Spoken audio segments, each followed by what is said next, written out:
খেতে ভালোবাসে না এমন কাউকে কিন্তু খুঁজে পাওয়া যাবে না। আচার প্রেমীরা কিন্তু সব ধরনের আচার ট্রাই করতে ভীষণ ভীষণ ভালো লাগে। চলো আজকে আমি তোমাদের সঙ্গে শেয়ার করব বিলাতি আমড়ার আচার। এটাকে কিন্তু যেমন কাঁচা খেতেও ভালো লাগে, তেমনি কিন্তু আচার বানিয়ে খেলেও কিন্তু অনেক অনেক বেশি মজাদার হয়।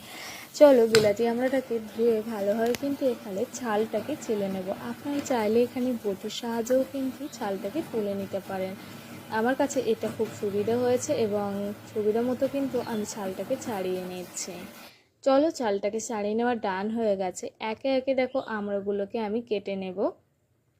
এখানে ছুরির সাহায্যে কেটে নিতে হবে। এইভাবে করে কাটলে খুব সহজে কিন্তু কাটাও যাবে এবং অনেক বেশি মজাদার। চলো একে একে কেটে নেব। প্রথমে ছুরি বসানোর পরে এভাবেই চাপ দিলেই কিন্তু প্রত্যেকটা স্লাইসভাবে কিন্তু বেরিয়ে আসবে, দেখতেই পাচ্ছ।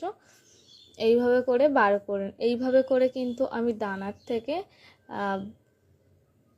বিলাতি আমড়ার শাঁসটাকে কিন্তু আলাদা করে নিচ্ছি। এইভাবে করে কেটে নিলে কিন্তু খুব ভালো হয়। চলো এইভাবে করে প্রত্যেকটাকে আমি কেটে নিচ্ছি। আর সত্যি বলতে একটু সময় সাপেক্ষ ব্যাপার, ছুরিটা ঠিকঠাকভাবে চালাতে না পারলে হাতে কিন্তু কেটে যেতে পারে। সেক্ষেত্রেও কিন্তু একটু সাবধানতা অবলম্বন করে কাটতে হবে।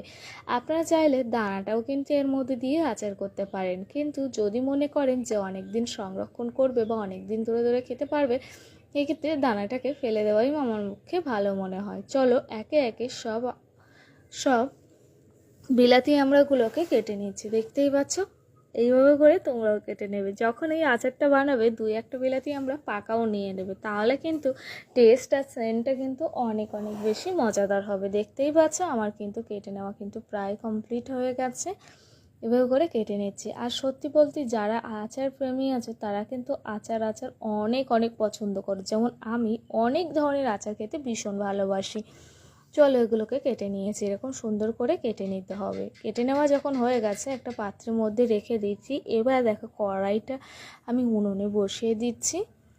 কড়াইটা গরম হয়ে গেলে এখানে দিয়ে দিচ্ছি গোটা জিরে মরিচ। এখানে একটা শুকনো গুঁড়ো মশলা তৈরি করে নেব, যাতে চাটনির বা আচারটা খেতে অনেক বেশি মজাদার। এখানে তেল দিয়ে দিচ্ছি গোটা জিরে, দিয়ে ভালোভাবে কিন্তু নাড়াচাড়া করে নিচ্ছি। করার পরে এখানে দিয়ে দিচ্ছি আমড়াটাকে দেওয়ার পর এখানে ভালোভাবে কিন্তু নাড়াচাড়া করার পর এখানে দিয়ে দিচ্ছি লবণ, হলুদ, দিয়ে দিচ্ছি খুব অল্প পরিমাণ লঙ্কার গুঁড়ো। যেহেতু আচার বানাবো অল্প লঙ্কা গুঁড়ো হলেও কিন্তু অনেক ভালো লাগে।